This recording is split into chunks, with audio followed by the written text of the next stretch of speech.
Guerra na Ucrânia faz 14 milhões de refugiados, diz o Alto Comissariado da ONU. É a maior e mais rápida deslocação de pessoas das últimas décadas.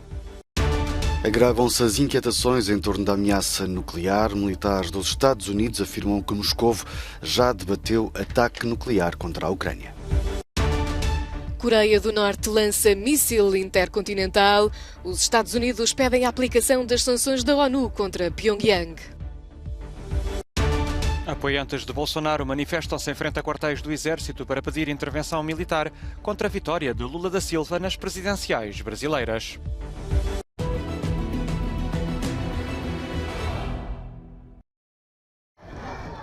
$14 milhões de refugiados, segundo a avaliação do Alto Comissariado da ONU para os Refugiados. É este o número aproximado de pessoas que tiveram de fugir devido à invasão russa da Ucrânia.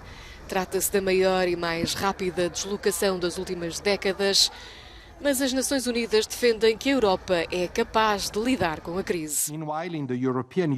Na União Europeia vimos uma resposta aberta aos refugiados, bem gerida e, sobretudo, partilhada, contrariando muitas das declarações frequentemente repetidas por alguns políticos de que a Europa está cheia, que a deslocalização é impossível e que não há apoio público para os refugiados. Os ucranianos estão prestes a enfrentar um dos invernos mais rigorosos do mundo, em circunstâncias extremamente difíceis, incluindo a contínua destruição das infraestruturas civis. Neste cenário, a ONU admite que a resposta humanitária parece uma gota no oceano. No entanto, o Alto Comissariado para os Refugiados e outras organizações não governamentais estão a aumentar a capacidade e preparam meios para ajudar mais refugiados à medida que a guerra continua. Navios carregados com trigo e óleo de girassol ucranianos atravessaram o Estreito do Bósforo horas depois da Rússia ter concordado em voltar ao acordo de cereais negociado pela ONU.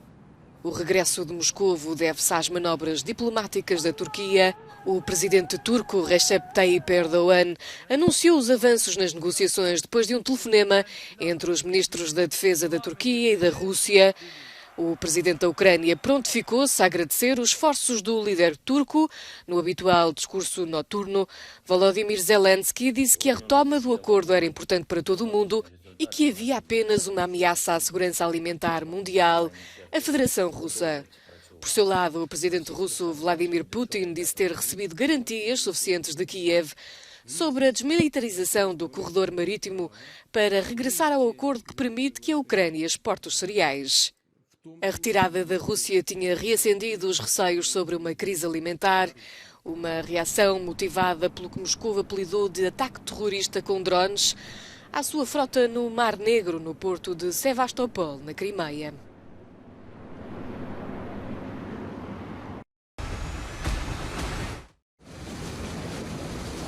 Antes que suceda o pior, sucedem-se os alertas. De acordo com responsáveis militares dos Estados Unidos, a Rússia já debateu como e quando poderá usar armas nucleares na Ucrânia. São informações veiculadas por vários média norte-americanos, incluindo o New York Times, mas apontam-se igualmente os sinais vindos diretamente do Kremlin. O Ministério dos Negócios Estrangeiros russo emitiu uma declaração oficial dizendo que Moscovo pode hipoteticamente recorrer a armas nucleares exclusivamente como resposta ao uso de armas de destruição maciça e quando estiver em causa a própria existência do Estado russo. A Casa Branca fala em profunda irresponsabilidade. Ainda não temos uma indicação concreta de preparativos russos nesse sentido, mas tudo isto é extremamente preocupante. Seria tão irresponsável quanto o discurso que Putin tem tido. E também seria irresponsável se não levássemos a sério este e outros indicadores.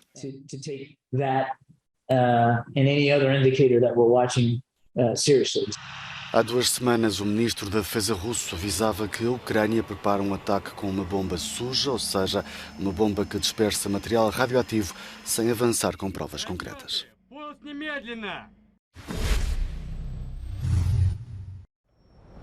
A Coreia do Norte lançou mais mísseis, incluindo um míssil balístico intercontinental. Este foi o mais recente lançamento de uma série de disparos de teste. Os Estados Unidos condenaram e apelaram à aplicação rigorosa das sanções da ONU contra Pyongyang.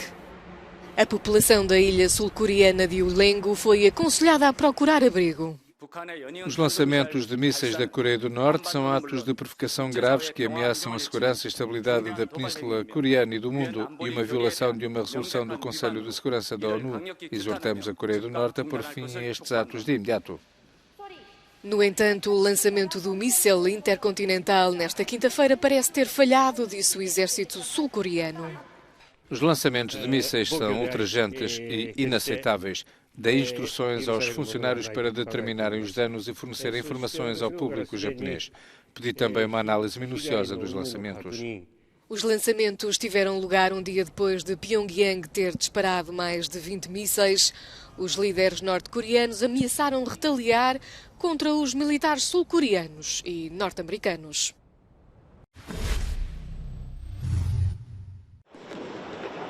A imagem repetiu-se esta quarta-feira no Rio de Janeiro, São Paulo ou Brasília. Milhares de apoiantes de Jair Bolsonaro reuniram-se em frente a quartéis do Exército para exigir uma intervenção militar depois da vitória de Lula da Silva nas eleições presidenciais no Brasil. As manifestações foram convocadas nas redes sociais por grupos de extrema-direita que apoiam o presidente cessante. Protestos que ocorrem em paralelo aos bloqueios protagonizados por camionistas simpatizantes de Bolsonaro. Estes bloqueios multiplicam-se desde segunda-feira, mas têm perdido fôlego. Das 500 ações de camionistas registadas no início da semana em todo o país, apenas 167 subsistiam esta quarta-feira.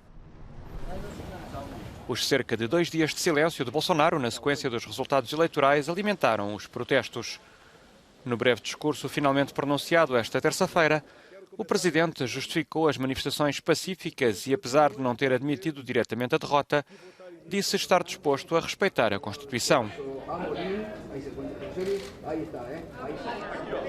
Lula da Silva, que venceu o escrutínio com 50,9% dos votos, deverá regressar à chefia do Estado para um mandato de 4 anos a 1 de janeiro.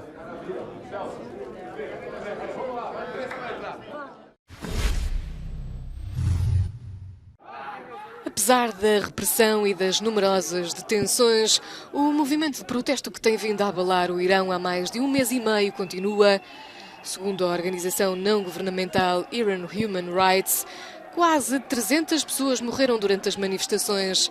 Vários países vieram condenar a repressão violenta que Teherão nega veementemente.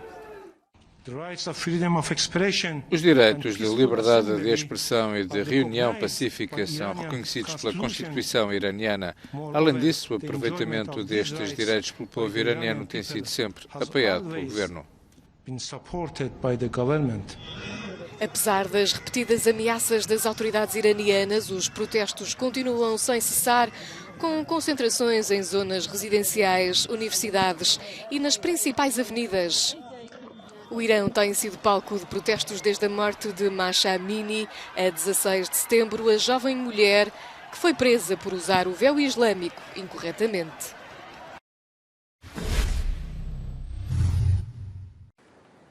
O mar Mediterrâneo está a registrar um aquecimento anormal. No início de novembro, cientistas registaram temperaturas recorde com as águas mediterrânicas a atingir pela primeira vez os 23 graus Celsius, um aumento de 5 graus em relação à média sazonal. A vaga de calor marinho afeta todo o ecossistema e ultrapassou os recordes registados em 2003. Os cientistas dizem que o fenómeno é cada vez mais recorrente. Estes eventos são mais fortes, severos e duradouros. Algumas espécies vão migrar e outras vão desaparecer da região. Se o fenómeno se registou por todo o Mediterrâneo, as costas francesas estiveram entre as mais afetadas. Particularmente notório em 2022 é que os meses com fortes anomalias parecem encadear-se, ou pelo menos são bastante numerosos. Por exemplo, o mês de maio foi o mais quente, depois agosto, que foi o segundo mais quente, e agora outubro, que foi o mais quente desde que há registros. Mesmo a profundidades de 15 metros, os cientistas registaram no Mediterrâneo temperaturas a rondar os 21 graus Celsius, que deveriam normalmente ser medidas a um nível da superfície.